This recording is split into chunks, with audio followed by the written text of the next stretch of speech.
Hadi.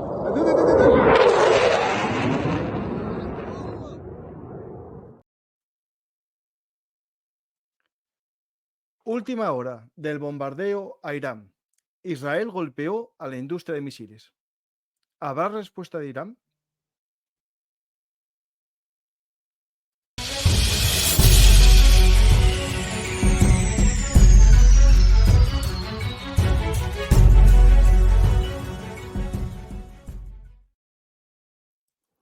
Hola a todos, bienvenidos a Bellum Artis, actualidad militar y geopolítica.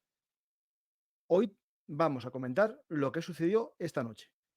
Aviones F-35 y F-15 golpearon el corazón de Irán, atacando puestos del Estado Mayor de la Guardia Revolucionaria Islámica, también sistemas antiaéreos y sobre todo la industria de misiles de Irán, atacando lo que hace moverse los misiles. Puedes tener los mejores misiles del mundo, pero sin combustible no funcionan.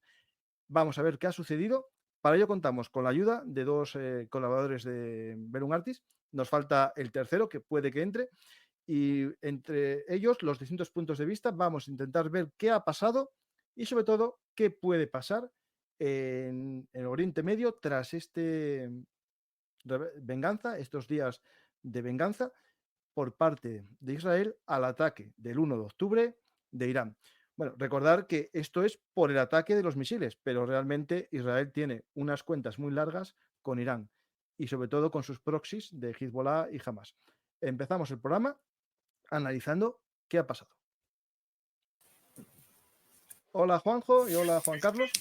Vamos a intentar poner luz, ¿no?, a estos sucesos que pasaron en la oscuridad de esta noche, ¿no? Hola Juanjo, ¿qué tal? ¿Y Carlos, qué tal? Rachaldeón, Juanjo, buenas tardes, Francisco. Pues estamos aquí, el norte de España, dos vascos y un asturiano. Pues nos falta que, a ver si Mariano puede entrar, que es el otro asturiano, para no estar yo en inferioridad. Pues Juanjo y Juan Carlos, Juan Carlos es habitual en comentarios de actualidad aquí en Bellum Artis, trata mucho el tema de Oriente Medio, pero sobre todo también temas de América que le gusta mucho, y Juanjo es un experto en Oriente Medio con su tesis doctoral de hace tiempo ya sobre algo que tiene que ver con todo esto, que es la relación de España con Egipto, ¿no?, en la época del naserismo, ¿no, Juanjo? Sí, durante la época de Franco, con Nasser y también antes con Farouk, el gordísimo rey Farouk. Sí, sí. Pues vamos a intentar ver qué ha pasado aquí y también cómo afecta esto a las alianzas internas que hay en el Oriente Medio, ¿no? Pues Juanjo, ¿te esperabas que fuese hoy el ataque o esperabas después de las elecciones? Realmente no creo que esperasen a las elecciones, los israelíes no suelen esperar. Que han tardado tanto, pues no me ha sorprendido porque querrían prepararse bien, pero realmente la magnitud del ataque, aunque ha sido contundente y preciso por lo poco que sabemos, la magnitud del ataque no ha sido gran cosa. O sea, realmente Israel y Irán todavía no han ido a la guerra, están en la fase de mirarse de frente y hacer así, venga, un buen empujón, y otro te da un empujón, así, yo soy más duro que tú, no, yo soy más duro que tú, así, tan. Y este es el momento en que todavía los amigos que están ahí en el bar viéndoles pueden ponerse en medio y decir, vale, tranquilos, hasta antes de que empiecen realmente a partirse la madre del uno al otro. Pero están en una escalada que podría escaparse a su control. Coincido contigo, a mí me recuerda un poco al escenario, ¿no?, de la valla típica que separa dos perros que ladran entre ellos y cuando se quita la valla empieza el problema. El problema que tenemos aquí, o la ventaja, ¿no?, es que hay un espacio muy grande que separa Irán de Israel, ¿no? Y eso hace que estemos ante una guerra de salvas, ¿no? Y aquí, claro, entra el dilema de qué es mejor, el número o la calidad, ¿no? Ahí lo veremos después. Juan Carlos, ¿tú te esperabas esto ahora? Yo me esperaba que pasara algo antes de las elecciones, pasaría algo, no cuándo, no cuánto, porque evidentemente quieren distanciarse del tema electoral y hacer como que no les importa quién sea, si Kamala o Donald, para tomar sus propias decisiones, y además les reafirma en el hecho de que son soberanos a la hora de tomar sus decisiones y no acatar el mandato de Estados Unidos, aunque a lo largo del día os he estado escuchando como estrategias que esto sin duda ha tenido que tener algún tipo de acuerdo con Estados Unidos a la hora de elaborar la lista de qué estaba incluido y qué estaba excluido. Hay un elemento importante que si nos fijamos solamente en esa valla de frente entre dos Rottweilers que quieren pegarse, nos olvidaríamos de los efectos laterales, como es Hamas, Hezbollah, los hutíes, porque este tipo de ataques podrían haberlos hecho antes, pero necesitaban limar los dientes de Hezbollah para que no pueda atacar, con una suficiencia de lanzarle miles de cohetes y misiles de represalia, tema de Hamas, con la muerte de Sinwar, con lo cual eran pasos que yo creo que estaban en la lista antes de poder hacer esto que han hecho hoy. Aunque evidentemente han pasado 3 semanas, pero en 3 semanas puede dar para mucho, y por eso creo que era el momento más o menos oportuno, por lo menos para ellos, y lo han hecho de una manera bastante quirúrgica y dando un mensaje, otra vez, como lo hicieron la anterior vez, de decirles, tenemos la posibilidad de entrar a la cocina, pero de momento te he reventado la puerta. Sabes que puedo entrar a la cocina, tengo la vía expedita, pero no lo hago ahora.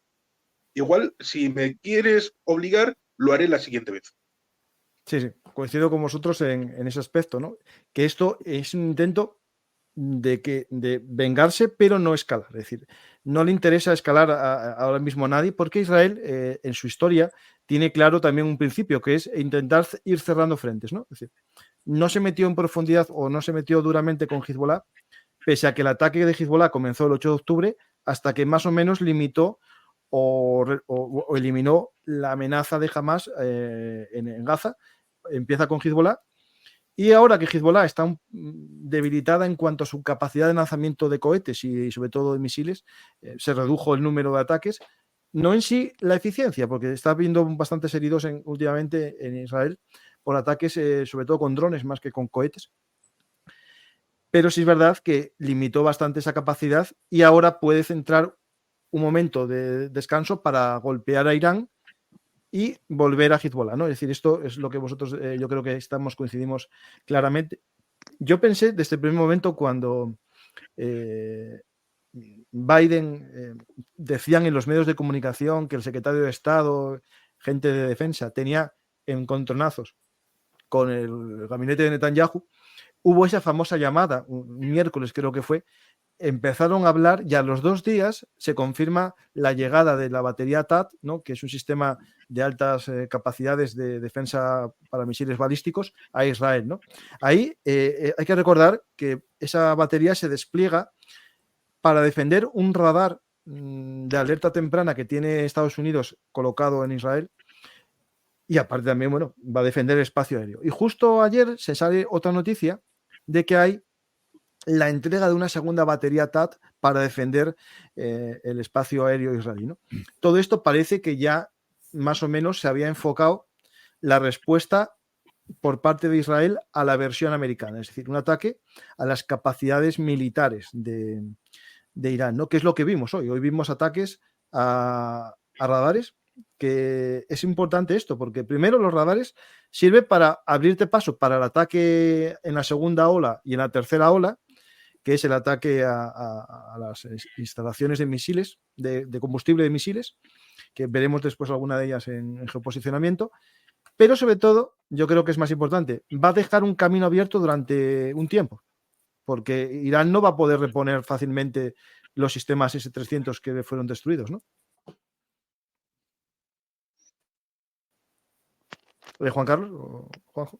Bueno, unos sistemas que efectivamente cuando uno triangula, porque no solamente es el frente que dije, Hamas, Hezbollah, los hutíes, que también están por ahí recibiendo suministros de los rusos, de los iraníes, también están ese S-300 y S-400 en Ucrania, y el efecto que han podido tener allí, tan lamentable cosa que llevó a los más indios bien de nada. la India. Los de la India prefirieron ir recibiendo nuevos suministros de otros grupos y por lo tanto ahí el cambio de proveedores también es importante, el tema económico, geoeconómico, geopolítico, geomilitar. Es una situación poliédrica bastante compleja. Pues tenemos este ataque a los sistemas antiaéreos que Por cierto, atacan los sistemas S-300, que en teoría son de producción rusa, y no a las baterías de fabricación propia que tienen unas, que son, espera, las tengo aquí, estas baterías, el Talas, que es, bueno, es una versión propia, imitando a un Patriot la forma. Este Talas, que lo venden ellos como la última generación de defensa antiaérea, con los misiles Sayad, que tienen un alcance de 80 a 150 en los Sayad 2 y en el Sayad 3 de 200 kilómetros. Esto lo vende la propaganda iraní, ¿no?, como su versión Patriot. Parece que no funcionan igual, ¿no? Es decir, esto es algo que llama mucho la atención porque el ataque, que más o menos, si queréis, lo explico un poco ahora previamente cómo creemos que fue, y lo pongo en imágenes y después analizamos un poco. Básicamente el ataque va en 3 tandas en la que participan aviones F-15 y F-35. Ambos tienen un rol distinto, ¿no? El F-15 es un avión que tiene una capacidad de carga muy grande, es digamos un tanquero. El F-15 Strike Eagle, que es la versión de combate terrestre o de, mejor dicho, plataforma de bombardero más que de caza del F-15, que es la versión que tiene Israel, es capaz de llevar mucha munición. Y entonces lo que hicieron es, en este caso, ya viendo imágenes que pusimos en el canal de estrategias militares, es dotar de cisternas, tengo una foto que creo que lo podemos ver aquí, del F-15. Aquí podemos ver un avión F-15 de los empleados hoy con 3 cisternas. Esto nos lleva a lo explicó muy bien Estrategias en su programa, a una configuración de vaca lechera, ¿no? Esto en el argot militar se empleaba este término, por ejemplo, para los submarinos en el Atlántico, en la Segunda Guerra Mundial, para repostar a otros barcos, ¿no? Este avión va con 3 cisternas y un sistema de manguera en el central, lo más seguro, de buddy to buddy. Es decir, los israelíes implementaron un sistema que, en vez de utilizar un C-130 de repostaje, utilizan estos aviones. Y las armas que lleva este avión son casi armas de, digamos, de defensa de sí mismo, un sistema antiaéreo, que de ataque a tierra. ¿Por qué?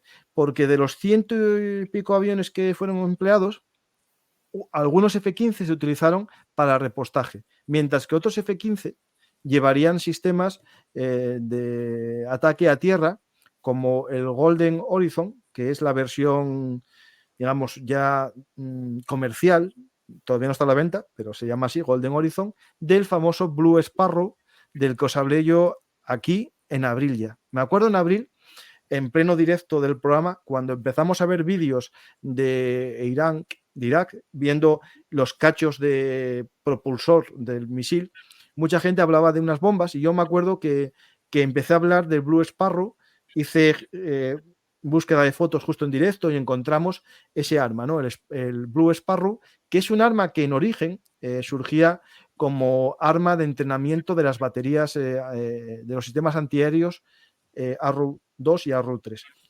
Creaban un arma que imitaba la trayectoria y la velocidad de un misil balístico. Entonces a alguien se le ocurrió la brillante idea de que ese arma que se usaba desde un avión para simular un misil se convirtiese en un misil de ataque, y lo emplean en abril para lanzar a 1000 kilómetros de distancia las armas que impactarían en Irán. Eso hace que no sea necesario meter los F-15 en territorio enemigo, porque no son aviones furtivos, dejando para el combate más cercano a los F-15, a los F-35. Los F-35, por su capacidad, digamos, que tienen Steel, ¿no? Esa capacidad de invisibilidad a los radares, tienen la posibilidad, ¿no?, de ver esto que estamos viendo aquí, que supuestamente es un F-35 sobrevolando Jordania en dirección hacia Irak.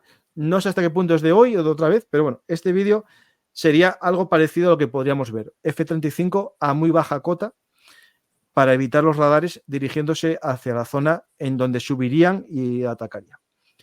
Después, bueno, pues pongo un vídeo mientras hablamos de este escenario, que me parece muy bonito el vídeo, un vídeo de propaganda.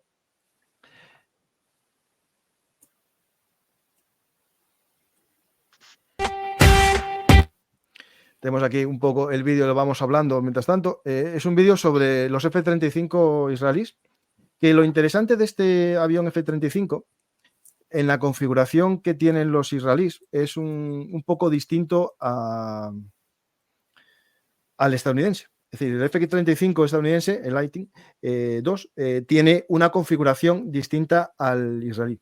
Este israelí, en cuanto a las capacidades informáticas, Estados Unidos le permitió modificar el software para tener su propia implementación. Y de hecho, según analistas, es mejor la configuración israelí que la propia creada por Estados Unidos para su avión. Pues este cazabombarderos normalmente tiene, digamos, una configuración invisible. ¿Qué significa esto? Que todas las armas van dentro de la bodega de carga. Pero Israel, para misiones de superioridad aérea, donde ya tiene el cielo limpio, está convirtiendo el F-35 en una plataforma ordinaria. ¿Qué significa esto? Que podemos ver alguna imagen de F-35 en configuraciones que serían muy extrañas en este avión, por ejemplo. Esto es un F-22, no es un F-35, ¿vale? Es un F-22 estadounidense con combustibles, con depósitos de combustible externo. En este caso no creo que se hayan usado por el tema que os comenté antes, que los F-15 llevaban esos sistemas de repostaje. Pero puede que en siguientes misiones estadounidenses hagan que el F-35 se convierta, como este avión, en un avión de mayor alcance, perdiendo furtividad. Es decir, cuando eliminen los radares enemigos y el espacio está abierto, el F-35 puede entrar perdiendo su capacidad de invisibilidad porque no va a haber un enemigo que le pueda derribar. Y eso va a hacer que aumente la capacidad de ataque por parte de Israel. Por eso es importante lo que hicieron hoy y el mensaje que dejaron claro. Os abrimos un espacio que os podemos seguir abriendo y meter lo que queramos por ahí, ¿no? Y yo creo que esto es algo que tenemos que entender de lo que pasó esta noche. Y algo que más que os quería mostrar de esta... Sí, Juanjo, sí. Sí, yo quería comentar que los ataques selectivos... yo quería comentar que los ataques selectivos a los sistemas antiaéreos S-300 y dejar un poco de lado a los otros modelos de fabricación iraní es inteligente desde el punto de vista táctico porque no solamente el material soviético es probablemente mejor que el que están haciendo los iraníes, aunque el iraní no es malo en absoluto, sino que no se puede reemplazar. Si destruyes uno de esos modelos de fabricación iraní, pues pueden pedir más a la fábrica, salvo que vuelve la fábrica, obviamente. Pero si destruyes el SS-300 de origen ruso-soviético, ahora mismo Putin está claro que no puede desprenderse de ninguna unidad para reemplazar las bajas. Entonces, es una baja definitiva. Y eso demuestra una cierta inteligencia táctica por parte de Israel. Porque, claro, no nos olvidemos nunca de que Irán es un país que es tan grande como España, Francia, Portugal, Italia y Gran Bretaña juntas. O sea, es más el triple de la extensión de España o de Francia. Entonces, hay mucho sitio donde esconder los materiales estratégicos o los proyectos armamentísticos. Coincido contigo, es decir, Rusia no está para dar a nadie baterías a día de hoy. Eso está claro. Entonces, cada una que revienten es una menos para la cuenta. Sí, Juan Carlos. Y que efectivamente esos estaban, bueno, uno de los lugares en donde atacó eran protegiendo uno de los dos aeropuertos de la capital Teherán, lo cual, pues evidentemente, para ellos van a poner los que estén relativamente mejor. Y también está el asunto de por dónde entraron, porque en estas semanas el ministro de Exteriores de Irán, aunque no tiene la misma repercusión que en otros países, como sabemos, quien manda es el Consejo de Ayatolás con el Ayatolá Jamenei encima de todos, pero bueno, fue a dar una rueda de reconocimiento a los países sunnis. Recordemos, ciertamente son chiíes en mayoría, aunque tienen más configuración. Decías que, Juanjo, que es un país grande, tan grande que tiene permeación demográfica para todos los lados, con conexiones a través de los sunnis con Irak, con los azeríes, con los kurdos, y si hablamos por el otro lado, habéis tenido programas sobre el tema del ISIS-K, de Sí, y Pakistán, Baluchistán, que es de Baluchistán. Afganistán. Si este muchacho ha ido a amenazar, a decirles a todos los vecinos, oye, que si Israel ataca y sé que le habéis ayudado a algo, sea como sea, voy a bombardear de represalia a Israel y a vosotros. A Israel y a vosotros. Con lo cual, Israel puede que, y esto es algo que no es que se haya confirmado, pero hace unas semanas, no en la zona ligada a las granjas de Sheba, sino más abajo, en la zona de Galilea, entró en Siria, y podía ser para destruir unos radares que pudiera haber para que los aviones pudieran ir por ahí, y esta madrugada hayan ido por ahí, atravesando Siria, subiendo por la zona que controlan los aliados de Estados Unidos dentro del propio territorio de Siria, y luego entrar en territorio de Irak y a partir de ahí pues lanzar el ataque desde territorio iraquí. Y precisamente se ha visto que en unas zonas de control o mayoría suní en Irán, y que uno puede trazar la línea en dirección hacia arriba, hacia Teherán, pues esa es la puerta que han dejado abierta. Y con lo cual parece que puede tener esa relación de haber tratado de evitar que se implicaran Arabia Saudí y Jordania directamente. También hubo amenaza para Azerbaiyán, porque no podemos olvidar que Azerbaiyán tiene una alianza con Israel y también podría ser una vía de entrada por la zona norte, en dirección a Teherán, con lo cual la complejidad ciertamente es amplia. Sí, yo creo que va todo por ahí. Bueno, Azerbaiyán tendrían que pasar primero por Turquía, y Turquía es algo más serio, que no se dejarían, esos no se dejarían que pasasen israelíes y plantarían cara. Claro, la ruta más recta es por encima de Siria y luego de Irak, obviamente. No, es por donde pasar por encima de Arabia Saudí, que a saberse que eso se ha hecho, le costaría muy caro al gobierno saudí, ante su opinión pública y ante el clero wahabí.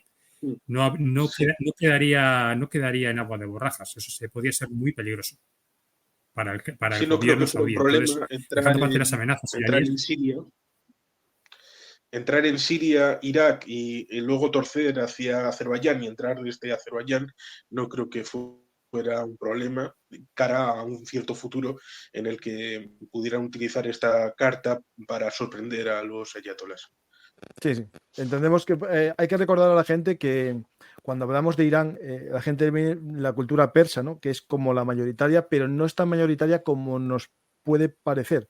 Hay una gran parte de la población que es de origen azerí y tienen un problema también con los azerís, con los kurdos, con los baluchis y con la población suní en la zona más fronteriza con Irak. Esto es un tema que juegan también, ¿no? Hoy mismo se filtró una noticia en algunos medios, que no sé si está confirmada o no, y la digo, pero era que hubo un ataque esta noche también en la zona del Baluchistán, muriendo 10 policías en un pueblo cercano a la frontera con Pakistán.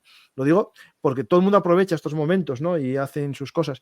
Yo cuando hice en el programa antes de estrategias una comparación, ¿no? De que la historia nos da lecciones, ¿no? Imagina que tú quieres hacer una misión de bombardeo y no tienes capacidad de volver, ¿no? Eso no es nuevo, eso pasó en la Segunda Guerra Mundial tras Pearl Harbor, la famosa expedición de Doolittle, ¿no? Los bombarderos B-27 Liberator que salieron desde el portaaviones, ¿no? Al final sabían que no podían volver, no había combustible, ni lugar donde aterrizar. Entonces, ¿qué hicieron? Pasar de largo y saltar en territorio enemigo, ¿no? Amigo, es decir, en China, ¿no? Pues los azeríes a lo mejor valían para algo parecido a eso, ¿sí me entiendes? No para que sobrevolasen, sino para llegar a refugiarme ahí y por leyes de la guerra me internas el avión y me quedas con él un tiempo, ¿no? No creo que pase ese escenario porque por ahora Israel tiene armas de largo alcance, ¿no? Y yo tengo mis dudas qué pasó con los F-35, ¿no? Es decir, aquí hay un vídeo que os lo voy a poner no lo quiero, voy a poner un rótulo de posible noticia extraña, Sí, ¿no? antes que eso, pues, Sí. ciertamente Juanjo tiene razón en que recientemente hemos pasado la cumbre esta de los BRICS, en donde se ha conocido la historia de que Venezuela ha sido vetada por Maduro y Nicaragua también, pero India ha vetado a Turquía por su Sí, sí, cercanía con sí, sí, Pakistán, con lo cual hay sí, sí. vetos cruzados en una organización que a mí me parece más bien el Club Friars que otra cosa. Sí, sí, es cierto que la India vetó a Turquía, me llamó mucho la atención, sí, sí. Sí, sí. Pues mira, esta foto que es también muy bonita, si os gusta la tecnología, este F-16 con aviones, con tanques de cisterna, que son también para esa función, ¿no? Muy llamativa esta imagen. Voy a poneros el vídeo, si lo encuentro ahora mismo, porque está en mi Twitter, y que es un vídeo que tengo que ponerlo compartiendo sonido, tengo que quitar esta pantalla.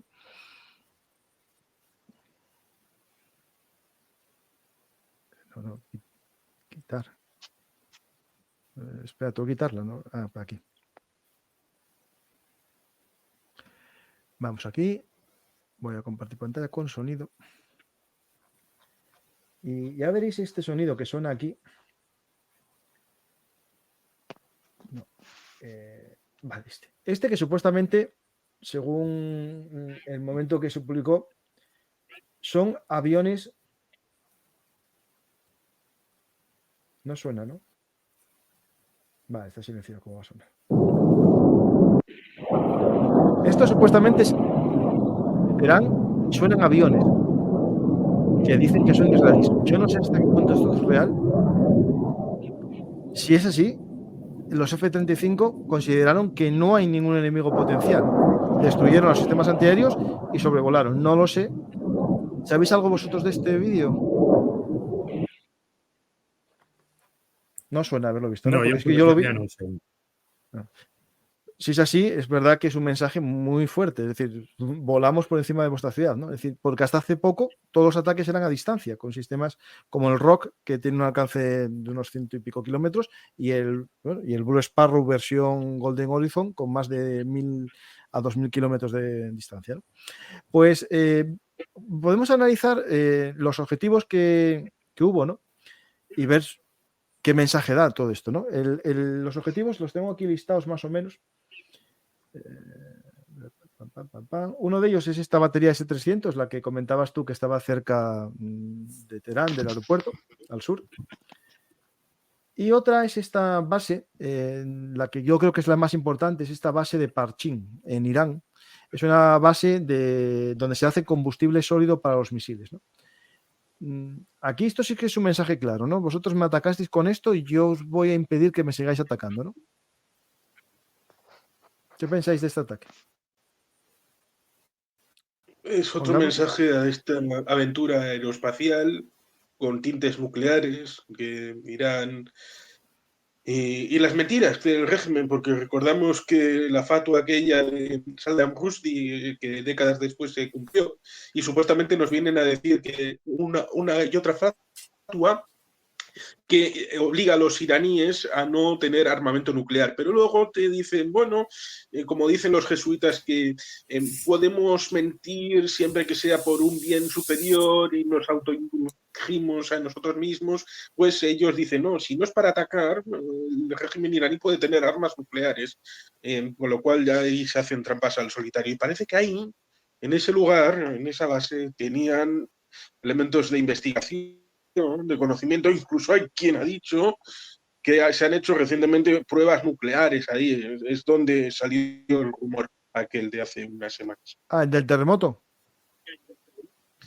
Más o menos que el ingenio estaban trabajándolo ahí. Sí, sí, sí.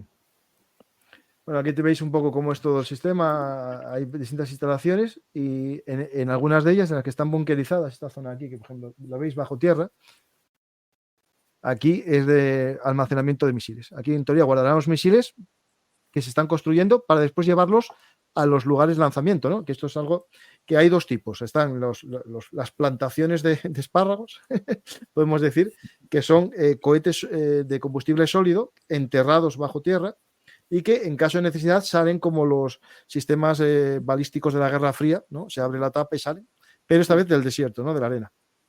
Y después están los sistemas, que tenía yo aquí alguno, a ver si los encuentro, porque tengo un lío con las carpetas estas de... Sí, que los que van a sufrir en la venta de exportación van a ser Hezbollah, los hutíes. Los rusos, como tienen a los de Corea del Norte como suministrador alternativo, pues sufrirán menos, pero también tendrán cortos en tema de compra y exporta. Claro, ahora mismo, claro, ¿quién puede, si por ejemplo Irán se le atacó también una fábrica de instalación de componentes electrónicos, ¿no?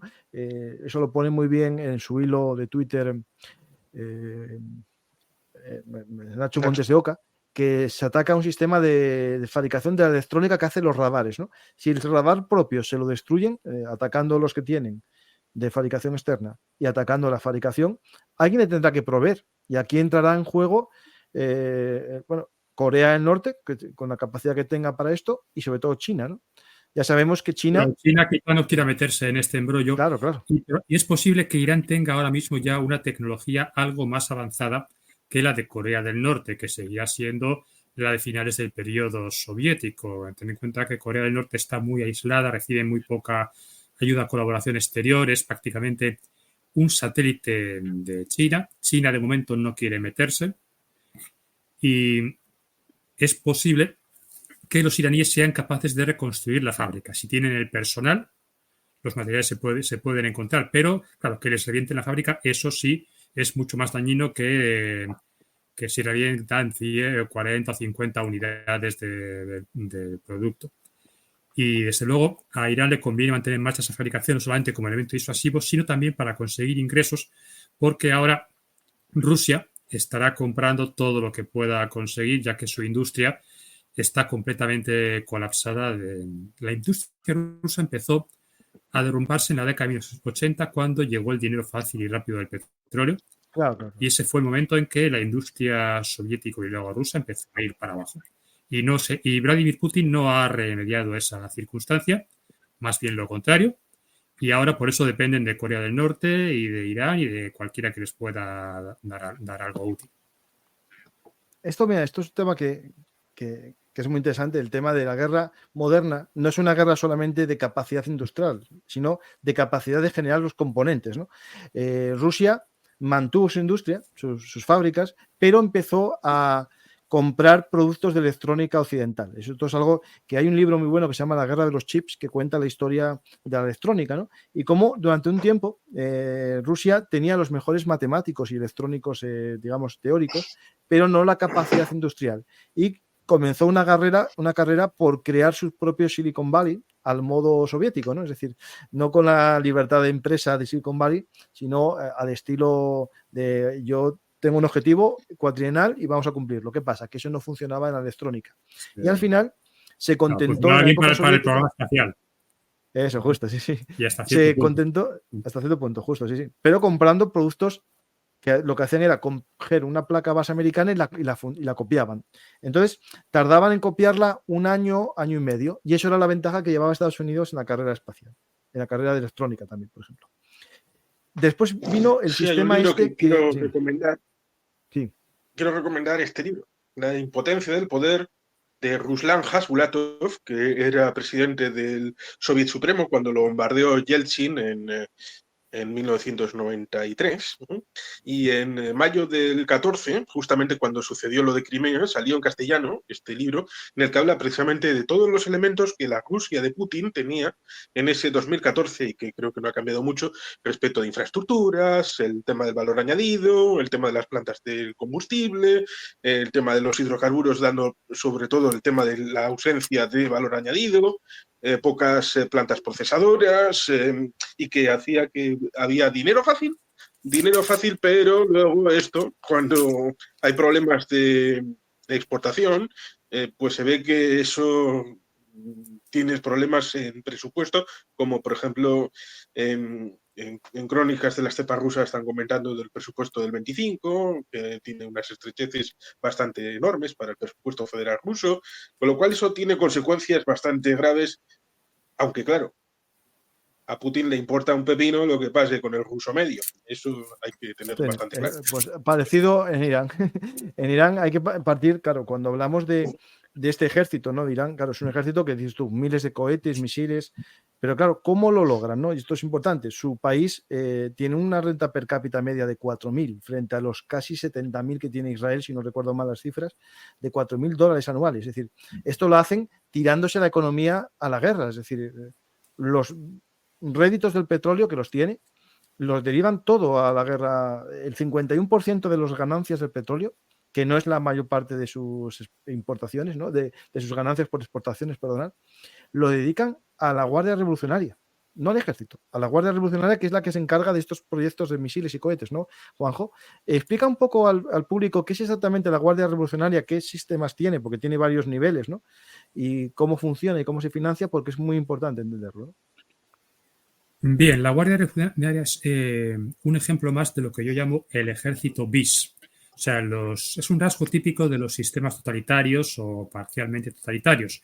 O sea, por un lado tenemos el ejército oficial, las Fuerzas Armadas profesionales, y luego tenemos un segundo ejército paralelo, que es un ejército político que está formado por los más entusiastas y superleales al régimen. Por ejemplo, en la época nazi, teníamos a la Wehrmacht, que era el ejército oficial, la infantería, el ejército de tierra, o el GER, que se llama también el GER, y después estaban las Waffen-SS, o sea, la fuerza combativa de las SS divisiones, que estaban aparte del ejército, que solían recibir el mejor armamento, estaban entrenadas con más intensidad y estaban seleccionadas con gente que era la más fanática del régimen.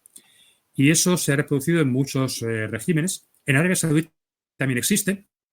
Tenemos el ejército regular y luego tenemos el ejército paralelo, que es la Guardia Real Saudí, o sea, que son gente que es del clan de los Saud, de las tribus más cercanas al linaje familiar de la casa de Saud. Y en otros regímenes pues hemos tenido pues que puede ser desde fuerzas de élite como las Waffen-SS hasta simples partidas de la porra, como eran, por ejemplo, los Tontot Maquds en el Haití de Duvalier. Y en Irán tenemos a la Guardia Revolucionaria, el Basij. Luego también dentro de esta Basij, que es una organización bastante amplia, está la fuerza militar, que es el Pasardán.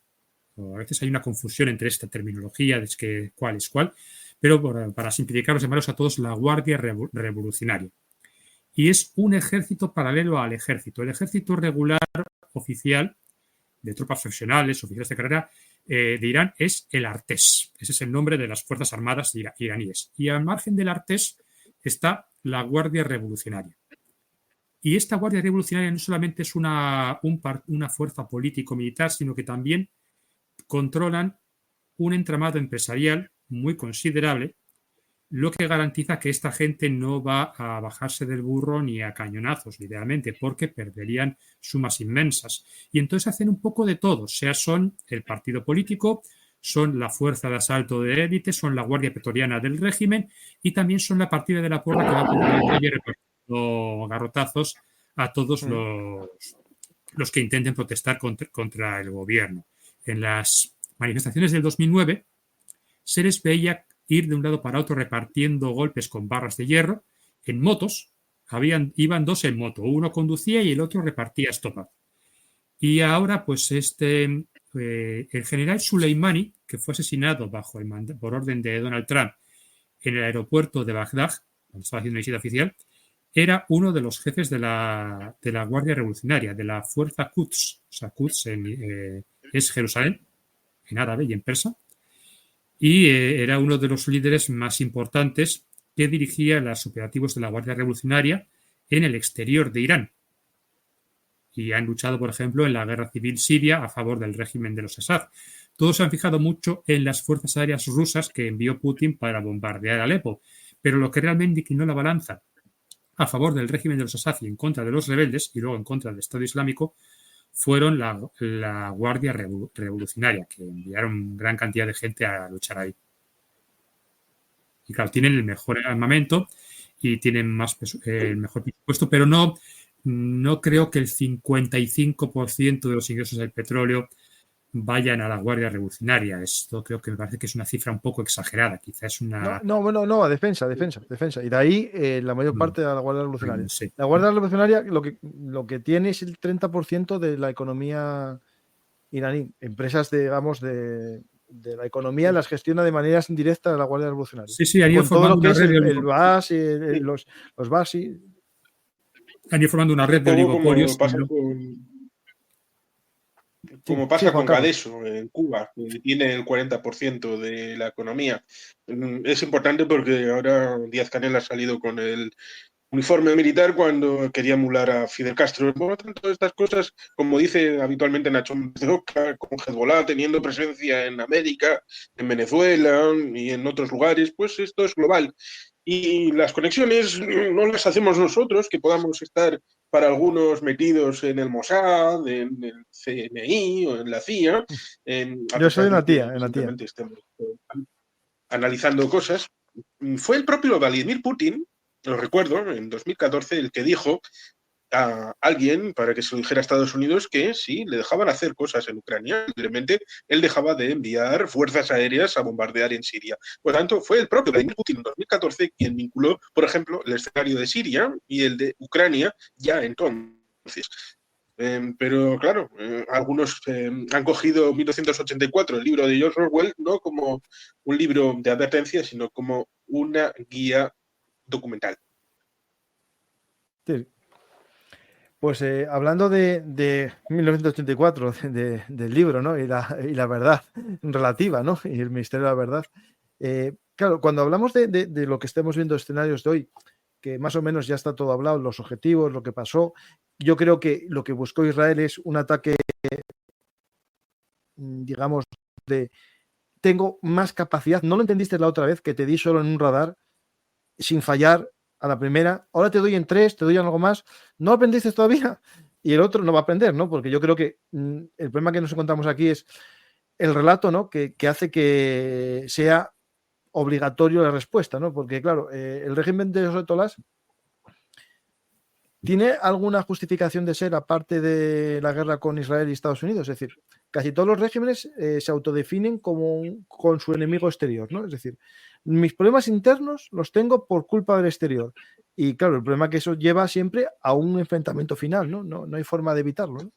Juanjo. En el caso El de Irán, no. problema Sí, el problema de Irán tiene que ver sobre todo porque son el 10% los chiíes y quiere liderar a todo el mundo musulmán, que es un poco lo que le pasa a los Assad, que son de un clan, que son el 10% de Siria, y han querido liderar todo este tiempo, pero solamente lo han podido hacer desde una dictadura. En principio era laico de socialismo panarabista y luego le vieron con la situación que Juanjo sabe perfectamente, mucho mejor que yo, el tema de la evolución de ese socialismo panárabe a la inclusión del ámbito islamista y luego la eclosión en paralelo con la guerra civil en Argelia y todas esas cosas que pasaron en Egipto, metiendo nuevos ingredientes para seguir manteniendo el poder de alguna manera, o como sea, y por lo tanto ahí está la dificultad. ¿Cómo puede un ayatolá, aunque tuviera, que no lo tiene, el apoyo de todo su pueblo de Irán, de erigirse como el portavoz de todo el mundo islámico? Es imposible. Con lo cual ahí tienes un vector de guerra y de conflicto para siempre, más allá incluso del tema de Israel, que viene derivado de situaciones de Guerra Fría y de toda la situación que más o menos podemos conocer. Bueno, en el caso de Irán, el sustento, la legitimidad del régimen, su razón de existir, la justificación de su existencia no es el conflicto exterior, No, es la sino religión. Sí. la legitimidad de la doctrina de Khomeini del Velayat al-Fiqh, o sea, que es el gobierno, para ser justo y para ser legítimo, tiene que ser islámico. Y para que sea islámico, según la doctrina de Khomeini, que es novedosa e incluso revolucionaria en el mundo islámico, tanto chiita como sunita, el estamento religioso tiene que dar un paso y ejercer directamente el poder. Tienen que gobernar. Y entonces el Estado será islámico y será justo y será maravilloso y habrá unicornios rosa por todas partes.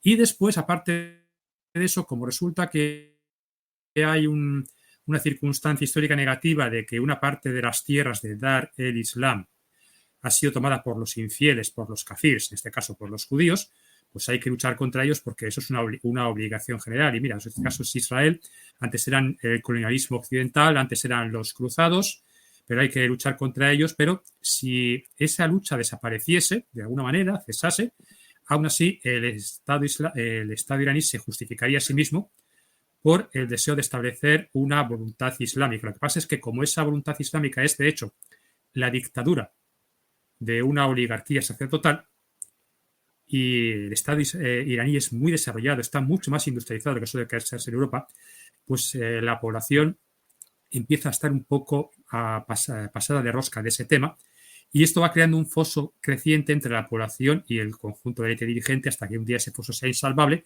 y se produzca el colapso del régimen.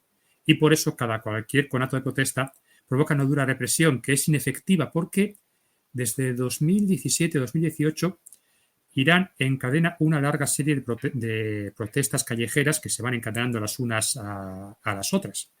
Y no se resuelven los problemas, no se afrontan, y esto, de momento, la gente está callada, esperando a ver si nos lleven bombas del cielo, a ver si esto se terminan a tortas. Pero el son sigue ahí y eso no se va a poder arreglar. O sea, la base de legitimidad del régimen, la verdadera base de legitimidad del régimen, que es el concepto islámico de gobierno del teólogo más sabio, la gente está dejando de creerse y solo se sostiene por las bayonetas. Y eso no se va a poder sostener. No, y el enemigo externo, es lo que quiero decir yo. Es decir, el enemigo externo que existe en todo el... Es un sucedáneo de momento. No, de momento. Sí. Bueno, este es el famoso... el enemigo externo en el sentido de que tú tienes una minoría chií que ve en Irán el padrinazgo que puede servir como palanca, y eso se vio en parte en Bahrein y en algunos otros estados del Golfo, de ojo, cuidado, que puedo exacerbar esos grupúsculos que han sido desposeídos de poder en esas monarquías sunnis y los puedo organizar como si fuera un remedio de la revolución global estilo Trotsky, pero reconvertida en el universo iraní de los ayatolás. Sí, es que fuera de Irán y también de Azerbaiyán, que también es chiita, todos los grupos chiitas de cualquier tipo, duodecimanos, septimanos, quintimanos, ismaelitas y otras sectas un poco más pasadas de rosca como los drusos o los alawíes, todos ellos están bajo el fuego, y ahora están un poco más a la ofensiva y están un poco más empoderados porque Irán les ha respaldado y ha creado eso que llama el eje de resistencia. Pero ese eje de resistencia es muy frágil. O sea, tenemos a 3 países: Irak, Siria y Líbano. En Irak el 60% de la población es chiita duodecimano. Pero son árabes, no son persas. No hablan el farsi, sino el árabe. Y los ayatolás locales nunca han admitido la doctrina del Velayat al-Fiqh. Y eso crea una brecha insalvable. Y la población sunita y chiita de a pie está harta de las intromisiones de Irán. O sea, no los ven como correligionarios, hermanos chiitas que vienen a echar una mano, sino como unos extranjeros persas que vienen a fastidiar y a mangonear.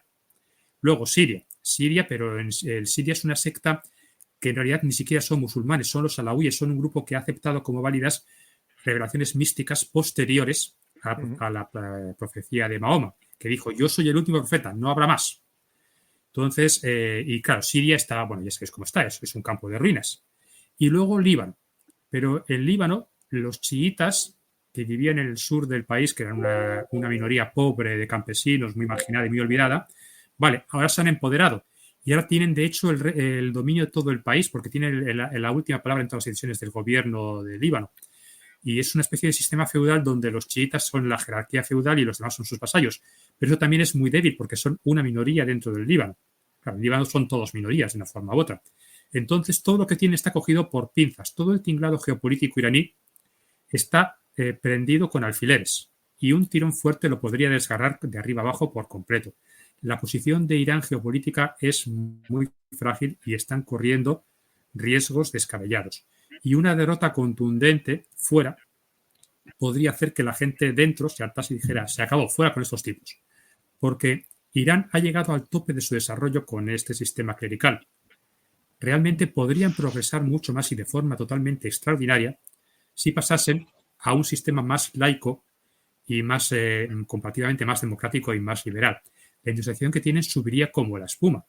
Y en una generación podrían decirle a Israel, oigan, vengan aquí, tenemos que hablar un poquito usted y yo. Y no me ponga caras raras.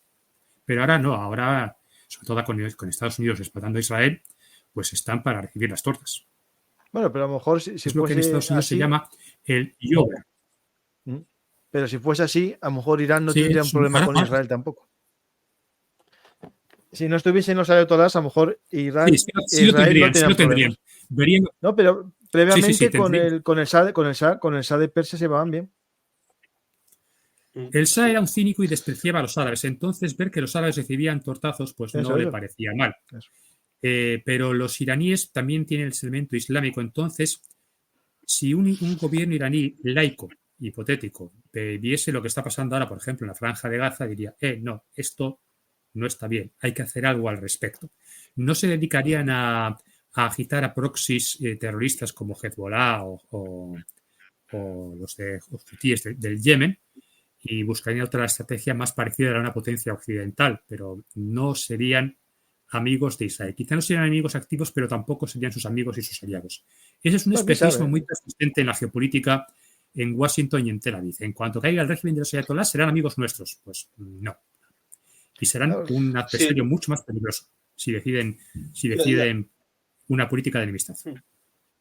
Sí, hay algunos que piensan que la única alternativa posible al régimen de los ayatolás es la Turquía que había antes de la AKP, regida por un sistema militar más o menos laico, reservorio de las grandes esencias laicistas, pero, por ejemplo, podrían pensar, bueno, ya los ayatolás han sido importantes, han tenido su tiempo, se les puede quitar en un golpe de Estado militar a través de las fuerzas Quds y de la Guardia Revolucionaria, y que harían un régimen más o menos laico, pero respetuoso con la religión, no sería democrático, no sería amigo de Israel, no sería amigo de Occidente, y tendría haber quitado de en medio el peso lastre, aunque tendrían el desafío de ser ellos mismos ya, sin pantalla, los responsables ante la población. Pero eso es uno de los escenarios plausibles, que a veces parece que la única alternativa al escenario horrible es el de los unicornios, y también en Occidente podemos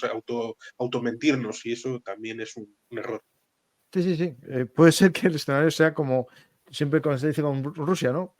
Con Putin, no, a lo mejor viene otro peor, no se sabe nunca, ¿no?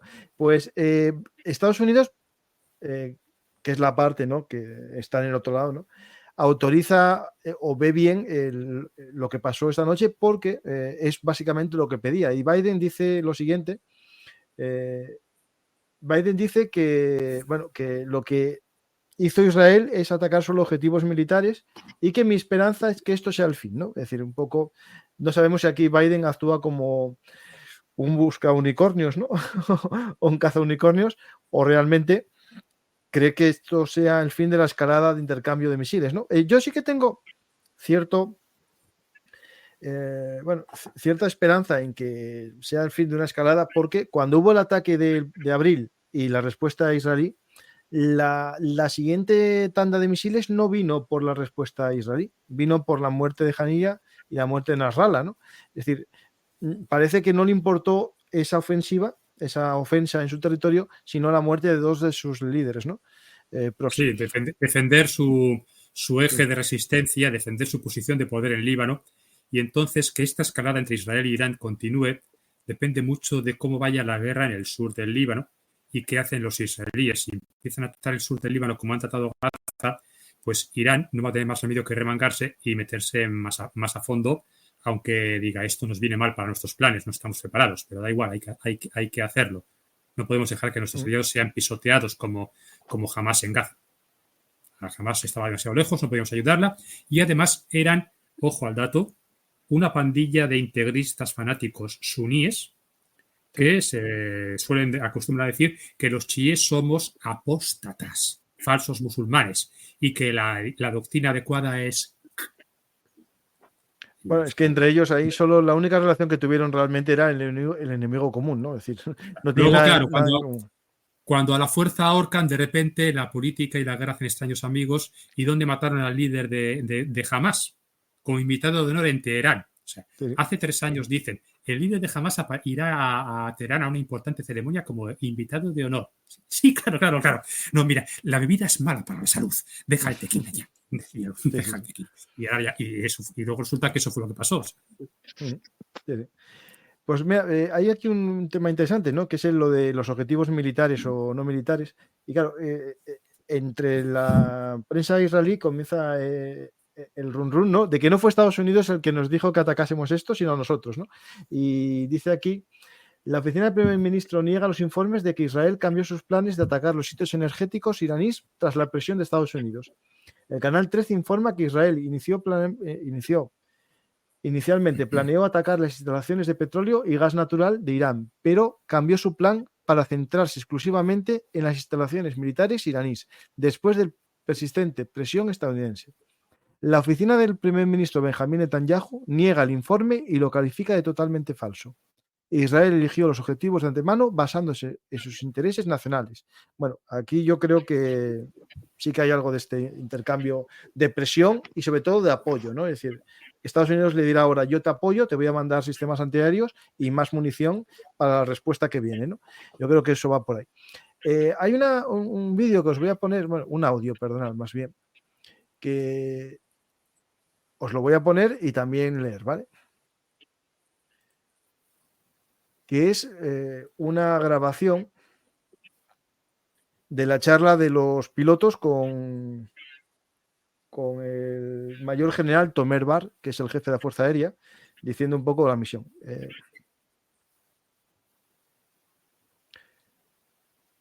Espera, empieza anuncios. Decidme si se oye.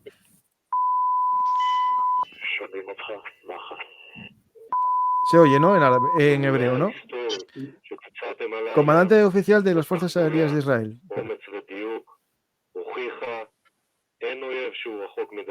Lo leo en castellano, ¿vale? La histórica operación que ustedes llevaron a cabo anoche con una planificación cuidadosa, coraje y precisión demuestra que ningún enemigo está fuera de nuestro alcance. Ustedes son nuestro orgullo, todo el Estado de Israel los respalda. Regresen a casa sanos y salvos, los estamos esperando. Gracias, comandante, responde el piloto. Lo apreciamos enormemente. Sentimos que la Fuerza Aérea de Israel, las FDI y el Estado de Israel nos apoyaron durante todo el camino. Es un gran honor participar en cualquier función necesaria, donde y cuando sea necesario. Bueno, este es el mensaje de radio captado por la propaganda misma de Israel y transmitida hoy. La gran diferencia que hay de este ataque al ataque de abril es que en abril nadie reconoció los actos. Dicen que destruimos un radar, pero no lo reconocemos. Aquí sí Israel lo hizo. Y lo reconoce y dentro de poco veremos imágenes de las cámaras de los misiles, seguro, o de algún sistema para decir que sí que dañamos el objetivo, como estamos acostumbrados a ver siempre, ¿no? Estos misiles que van guiándose hacia el objetivo y vemos el final, una grabación. Yo creo que eso llegará mañana al ritmo que van de imágenes porque están apareciendo muchas. Y hay una imagen que me parece muy llamativa. Dicen que es de hoy, yo la pongo, que es los aviones regresando información ya por Israel.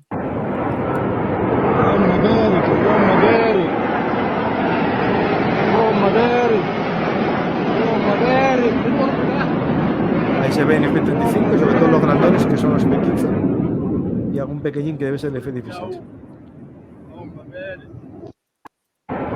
Si no es de hoy, bonito es el vídeo.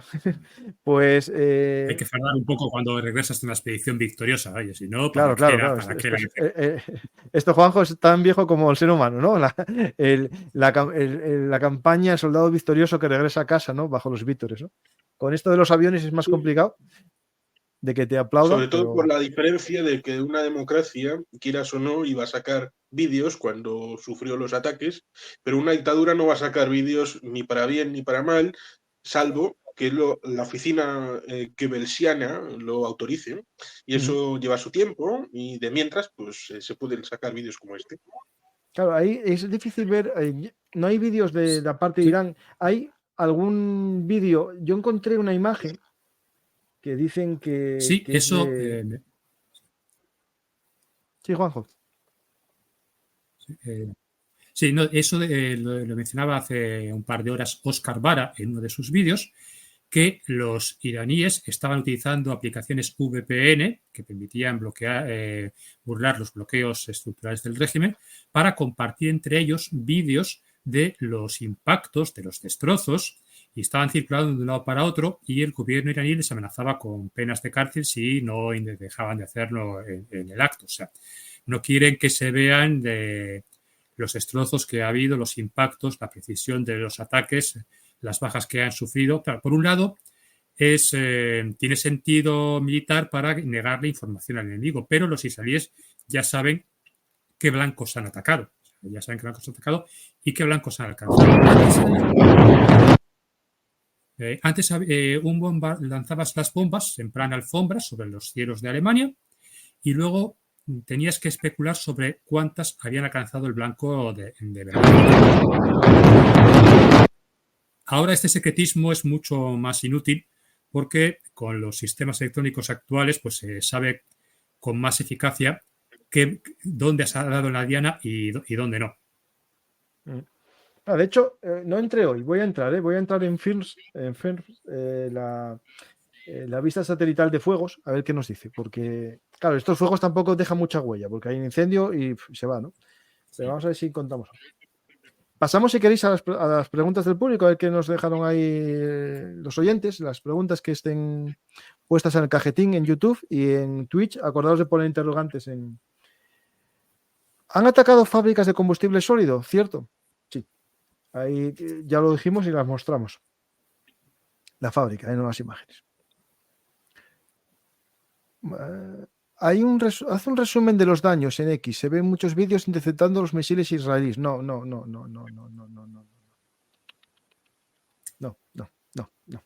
Ahí, cuidado con la gente y lo que os dice que estáis viendo. A ver, os pongo el vídeo que dice la gente que son interceptaciones, ¿vale?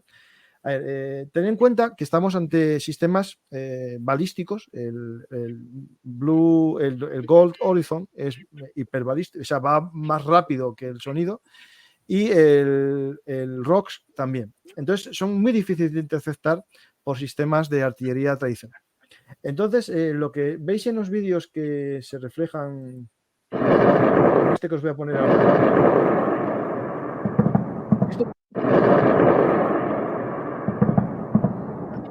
proyectiles que al salir por la boca del cañón se activa la espoleta a cierta altura y lo que hace es estallar, dependiendo de lo que diga el artillero, a una altura. Y no están impactando con nada, lo que están haciendo es estallar a la cota que les dicen para, con una onda expansiva, dar a algo que creen que está ahí, pero no hay explosión secundaria. No estáis viendo cómo estalla el objeto contra el que choca. Eso lo que podéis ver son fuegos artificiales, una mascleta, porque no tienen un radar que esté dirigiendo ese fuego. Aparte, este sistema, que es de origen soviético y modificado por los iraníes en el 2016, es el sistema que lo tenía por aquí y había hecho un hilo muy interesante sobre ello y lo perdí, ¿no? Porque debe estar dentro de la respuesta del hilo hoy. Es un sistema iraní que modifica el modelo soviético Grants, me parece que era. Si queréis decir algo sobre este sí, vídeo, claro, lo están intentando, pero luego a ver si aciertan a alguien o no. Claro. No, claro, esto tienen que dar la impresión de que por lo menos están resistiendo, de que tienen la opción de contraatacar. Y hombre, alguna vez podrían acertar, pero no, es lo que tú dices, están disparando y estas armas, a mucho que lo intenten y por buenos que sean los artilleros, tienen pocas posibilidades contra ese tipo de misiles balísticos. Hay que intentarlo, no pueden quedarse ahí mirando el paisaje mientras caen los enemigos, pero sus posibilidades son escasas. Sí, sobre todo funciona para que la gente que no sabe nada de armas vea esto y diga, madre, ¿cómo está funcionando esto? Vamos a... menos estamos plantando cara, estamos luchando. Sí. Suscribiros a Belum Artis, Historia Militar, y a Belum Artis, Actualidad. Cierto, ayudarme los nuevos, los que venís de estrategias, suscribiros. Y al de Historia, que tengo que crecer más porque la gente os gusta mucho la actualidad y os voy a dar una reprimenda. La actualidad solo se entiende si entendéis la historia. Si no, estamos muy perdidos. Vamos a preguntas de YouTube, que es donde más hay.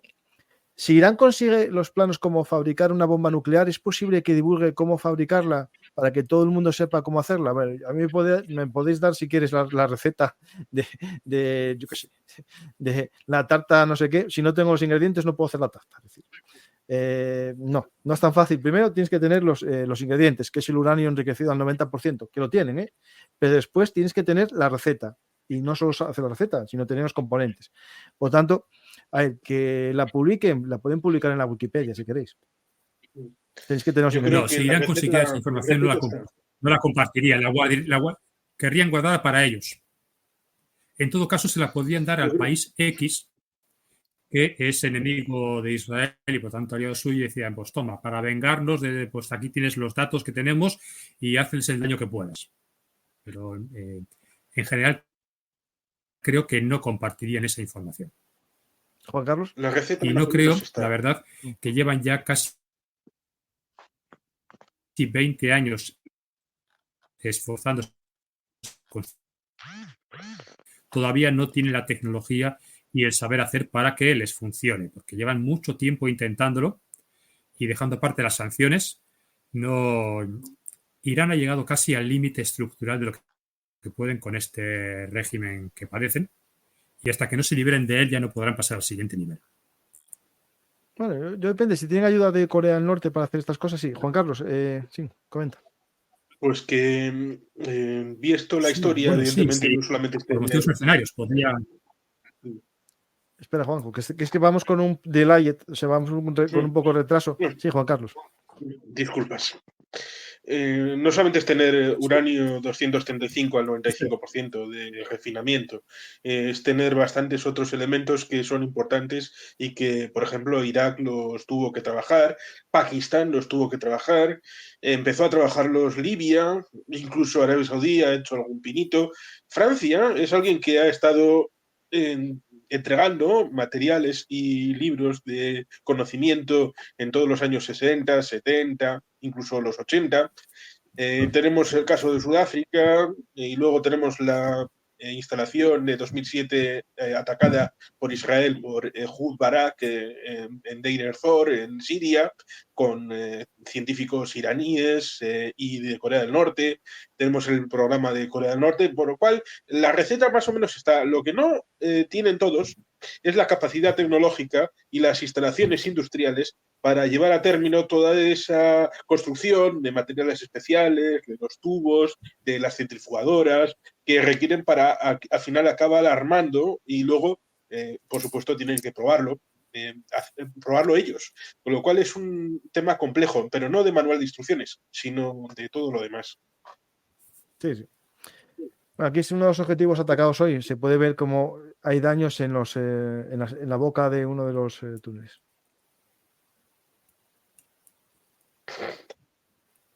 Lo interesante es que no hay daños alrededor. Es decir, los misiles llegaron, los que llegaron, 3 o 4, pum, pum, pum, impactaron, ¿no? Que es la diferencia, ¿no? De lanzar 180, que te paren varios, y los que logran superar la criba, no den todos en el objetivo, ¿no? Aquí sí quedan en el objetivo, ¿no? Vamos a ver más preguntas. ¿Volverá a atacar Irán? Eso ya lo comentamos. Recordaremos que Rusia no entiendo esto. Que Rusia ha querido tener hegemonía en Medio Oriente y por eso anda de pañuelo con Irán enviando armas. Bueno, entiendo que Rusia está detrás ayudando a Irán, ¿no? Para que tener su papel, ¿no? En la hegemonía. El proyecto islero español, sí. Sí, claro, Irán se está ayudando a jugar a Ucrania. Sí. España lo intentó y tuvo, bueno, de hecho hay muchas historias alrededor de por qué no se quiso hacer el proyecto islero, por qué Estados Unidos no le interesaba el proyecto islero en España. Vamos a... Irán no va a responder directamente, posiblemente lo hagan los hutíes o de Irak o Siria. Si lo hacen directamente es destrucción de los ayatolás. La oportunidad estaba ahí, pero no aprovechamos. Bueno, el líder de la oposición israelí, uno de los más, digamos, el ala más derechista, decía que es una oportunidad perdida, que el ataque se tiene que haber hecho contra la economía y el proyecto nuclear. Yo creo que lo que están haciendo es intentar frenar un poco esto. El problema es si algún día lograsen llegar al arma nuclear, ¿cuál será la situación? Israel no va a tener tan fácil. Claro, los dos van a tener armas nucleares. ¿O sí? Es algo que pensó Obama. Sí, sí, sí. Obama pensó que, bueno, si los dos tienen armas nucleares, se empataran entre ellos. Sí, sí. El miedo a la autodestrucción llevará a que no se enfrenten, sí, sin la opción, sí. Sí. Sí, el gobierno de Irán no es un Führer o un Duse que puede ser megalómano o loco, que puede decidir por su cuenta voy a apretar el botón nuclear y voy a liar la parda. Es una oligarquía que gobierna de forma colegiada. Y el líder actual, Ali Khamenei, que es un hombre ya bastante mayor y en cualquier momento puede llegar el mensaje diciendo que la ha palmado, porque el hombre tiene los años que tiene 84, 85 años, es simplemente el primero entre iguales. O sea, si Irán consiguiera el arma nuclear, la estructura del régimen iraní no permite que el líder supremo decidiera, no, ahora yo solo voy a decidir que lanzamos las bombas. No, habría que reunir al Consejo de Expertos, a los organismos que engloban a los clérigos iraníes, hay varias asambleas que les engloban, y tendrían que discutirlo con calma y decidir racionalmente. Entonces esta gente no va a liarse, levanta la cabeza y va a bombardear. La tendrían más que nada como elemento disuasorio para no ser invadidos por los Estados Unidos. Pero claro, eso era urgente cuando Estados Unidos tenía invadido Afganistán y cuando Estados Unidos tenía invadido Irak en 2003, que tenían a los iraníes prácticamente rodeados por todos lados.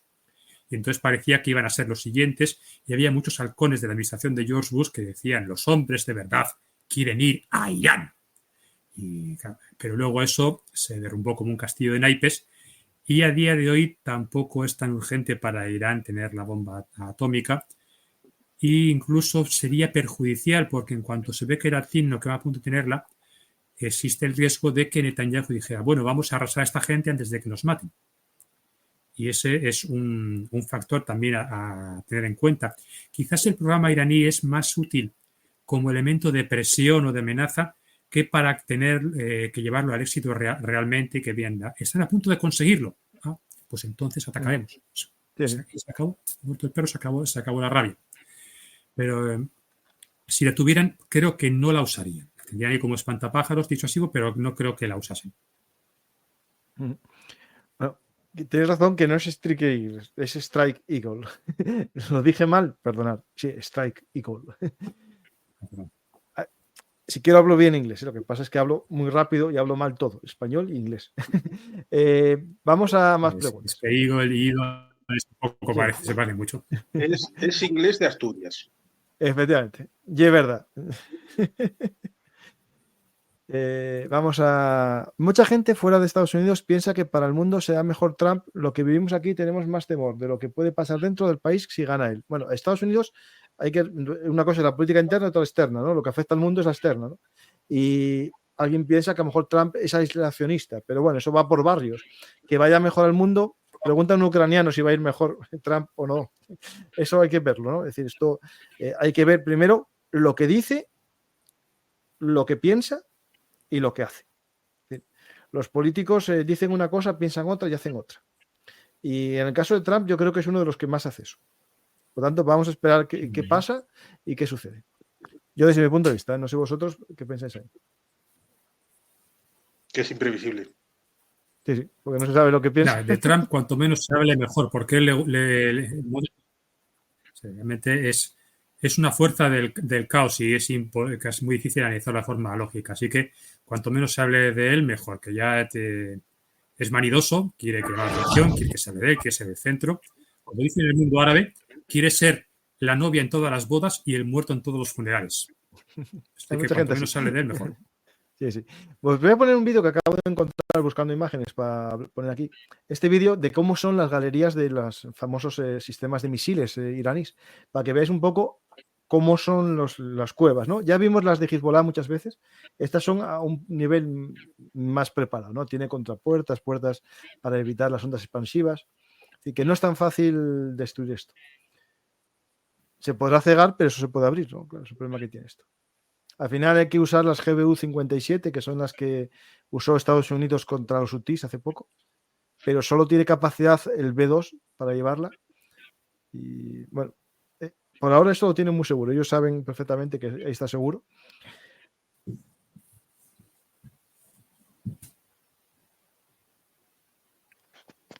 esto también hay que recordar que los misiles más sencillos son de combustible líquido. Entonces llevan un proceso de carga, que es lo que los espías pueden descubrir que se están activando, mientras que los que son de sistema sólido pueden estar enterrados esperando a ser usados, ¿no? Vamos a más preguntas. Buenas noches. ¿Qué opinión tenéis los invitados sobre los BRICS? Bueno, yo también tengo la mía, ¿vale? Los invitados, ¿no? Todos los tres. A ver, los BRICS, en cuanto a tamaño, claro, son 3.000 millones de personas, 3.500 en cuanto a China, la India, Brasil, Rusia y Sudáfrica, ¿no? Ya solo ellas en población es mucho, ¿no? Y si se va sumando gente, en cuanto a número, es mucho.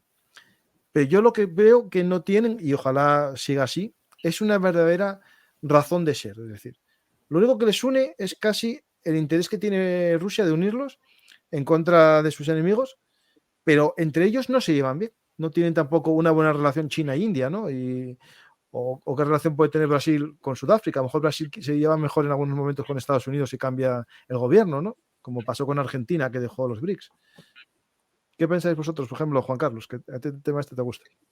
No, Pues voy a ser todavía más provocativo porque antes dije que me parecía el club Friars y voy a decir que me parece el club de los no Homers. Aquel que quieren que no esté Homer Simpson, pues no quieren que esté Estados Unidos. ¿Para qué se van a reunir? ¿Para decir lo malo que es Estados Unidos? ¿Para no decir que es el malo el dólar y decir todas estas cosas?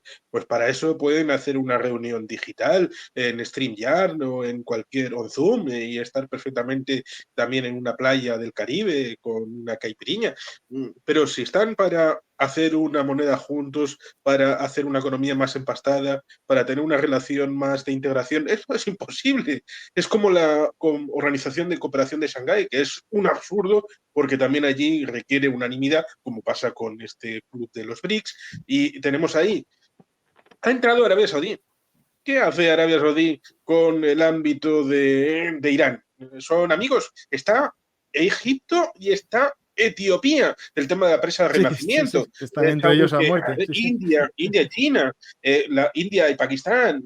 No hay una relación que diga son una familia, no, son gente que de aluvión.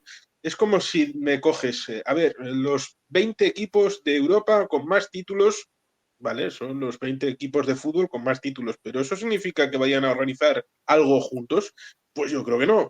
Todo lo más van a enfrentarse a la UEFA o a la FIFA porque les hacen mucho mal y quieran revolverse, pero eso es un club de debate, un club de hablar, de discutir, de hacer ponencias, un club político, pero nada de economía, nada de integración, nada de hacer algo conjuntamente. Por lo menos ese es mi punto de vista. Bueno, tienen esta moneda, ¿no? El BRIC que van a sacar. Hablo Pero después de ella, ¿vale? es que han metido en esa moneda, metiendo, por ejemplo, a Argentina, que no va a estar, Sí, metiendo la sí. bandera de Venezuela, que no es miembro de los BRICS. Si ya en la primera imagen te meten un fake, pues, hombre, te puedes imaginar todo lo demás. No, los BRICS son simplemente un nombre que se acuñó en un momento dado para definir a una serie de países medianos que mostraban ciertas expectativas de crecimiento, que podían convertirse en países de cierta enjundia. Fue un concepto periodístico y luego alguien decidió tomárselo en serio y han formado una especie de club de amigos. Claro, pero luego hay que pinta una superpotencia como China. Y además con la India, China versus la India. Y luego Arabia Saudí versus Irán. O sea, pueden tener ciertos intereses comunes, pero son simplemente, dejando aparte China, que es el elemento discordante, y Rusia, que es una potencia venida a menos, tenemos simplemente un conjunto de países medianos de cierta prestancia, de cierta potencia, que no son occidentales. Y entonces, pues sí, podría ser el esbozo de lo que dentro de 20 años podría ser una coalición o una asociación un poco más coherente, pero ahora no son nada. Hombre, se reúnen, eso está muy bien, hablan, discuten, llegan a acuerdos, eso puede ser positivo para todos y para todo el mundo, pero aparte de eso, no son nada. Y con China al frente, podrían acabar convirtiéndose simplemente en satélites o remolques del superpoder chino, lo que tampoco quieren hacer, de modo que eso tampoco va a ir demasiado lejos. Justo hoy su moneda, ¿no? Que al principio la vendían como, bueno, como patrón oro, ¿no? Es decir, somos nosotros la mayor potencia en oro y hacemos este billete basado en el oro. Pero ya ellos mismos hablan del blockchain, las criptomonedas. Y me pasaste tú, Juan Carlos, que hoy justo con el ataque hubo una bajada galopante de los valores de algunas criptomonedas, ¿no? Porque, claro, al final le dieron valor estos países, estas criptomonedas, ¿no? Sí, la criptomoneda tiene la dificultad de ser un valor en sí mismo y por lo tanto sujeto a una variabilidad brutal que en principio las monedas fiat no tienen porque tienen detrás un banco central que sirve de respaldo, con lo cual hay gente que, y además antiecológicas, porque el gasto energético y en agua que requiere el sostenimiento de todos esos centros informáticos para el minado de las criptomonedas es algo que también ha tenido problemas, por ejemplo, en Kazajistán, en Islandia, en muchos otros lugares a la hora del suministro, también para la propia población, que es algo que normalmente no se suele hablar y que la dolarización es una realidad. Venezuela es un ejemplo. ¿Alguien piensa que Maduro ha dolarizado el país porque le guste el dólar y porque esté muy a gusto con todo eso? Pues claro que no. Y en los últimos 3 años, Venezuela es un país que usa el dólar de normal. ¿Por qué dice Milei de dolarizar Argentina? Porque lo ha hecho de facto, con un montón de dólares alternativos, el dólar blue. Es una situación en la que no teniendo una moneda propia, una de cada país, ahora van a hacer una conjunta de diferentes economías que además están en problemas. Hoy se ha visto lo de Brasil con los tiroteos en Río de Janeiro. Sorprende que ahí hubiera un mundial de fútbol y unos Juegos Olímpicos. En Sudáfrica, el régimen del Congreso Nacional Africano perdió el poder en mayoría absoluta. Ha tenido que llegar a un acuerdo con la oposición para un gobierno multipartito, que es novedad en los últimos 30 años. Es, por tanto, vas país por país y las debilidades intrínsecas, económicas, políticas, son enormes, como para pensar, más allá de sus problemas internos, van a ponerse de acuerdo internacionalmente en algo de integración. Es complicado. Puede salir adelante si China decide soportar ese tinglado, pero claro, entonces estaríamos viendo pero es que China también tiene sus problemas. Moneda es China. Es que China también sí, tiene pero sus problemas. es un gigante que todavía tiene mucha pista antes de que el régimen de Xi Jinping termine de estrangular. Sí.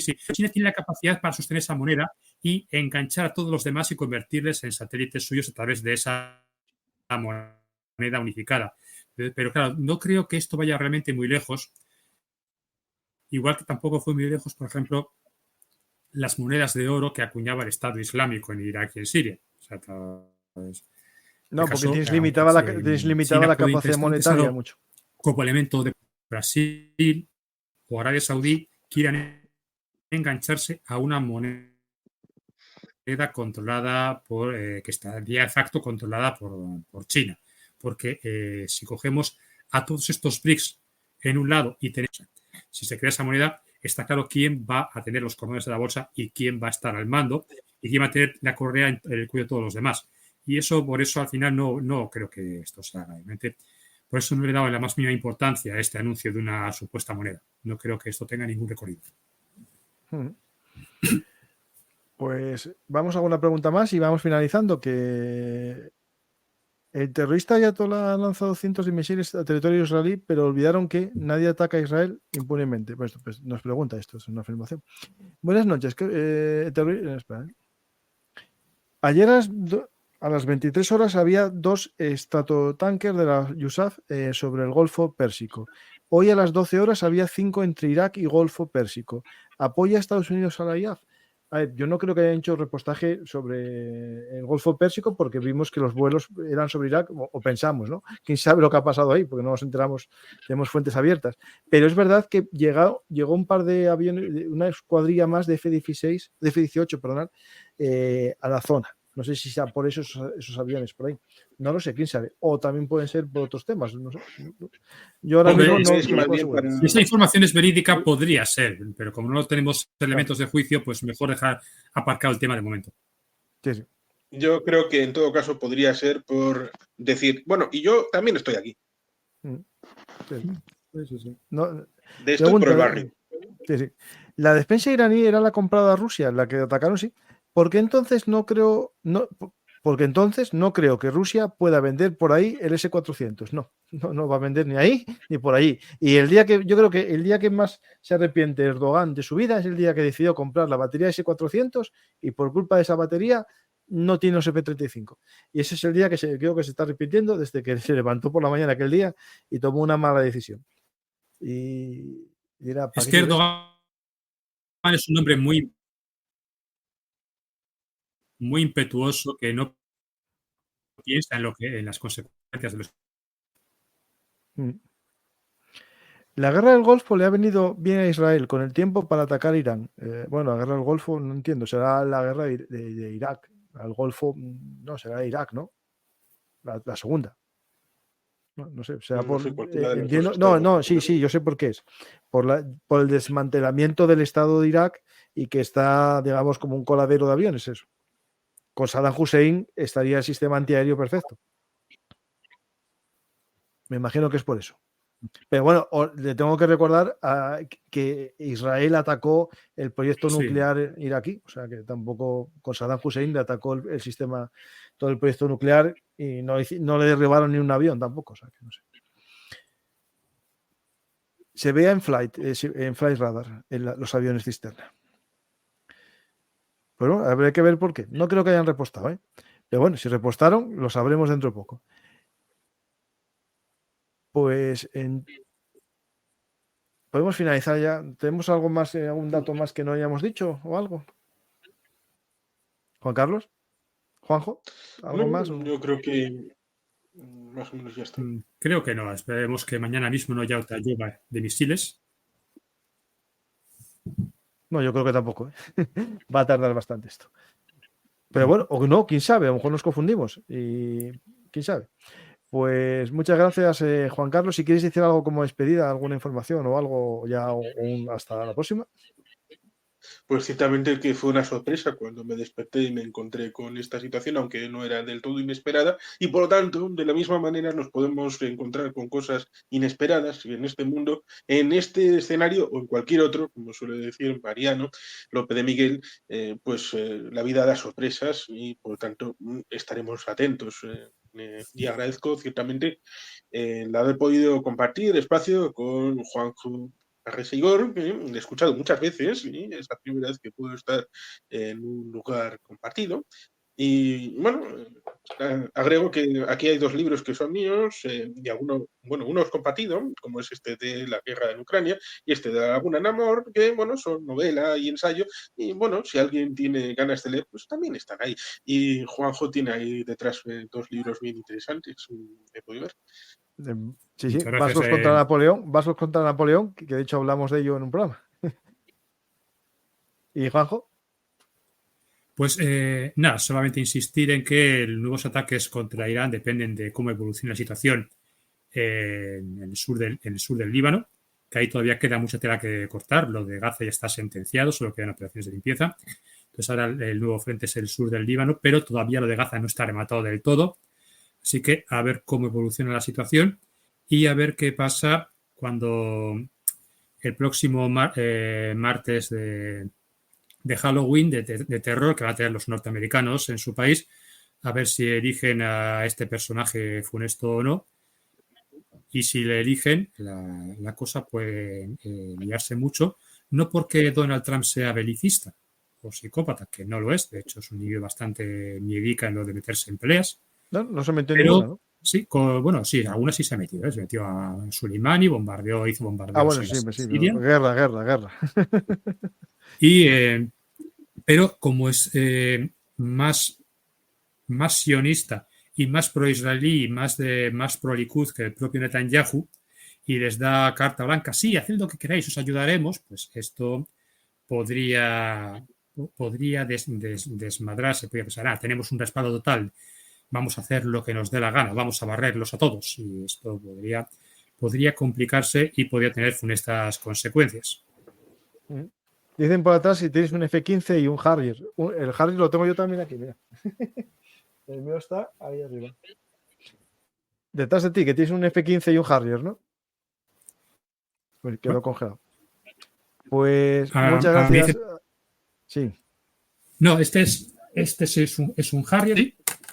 es un modelo 72 de un Harrier. El otro es un F-18 que, aparte de 18. ser una Sí. buena máquina de combate, a mí siempre me ha gustado la estética que tiene. O sea, el Harrier es mucho más achaparrado y más feo, pero era una máquina magnífica, aunque esté un poco desfasado hoy en día.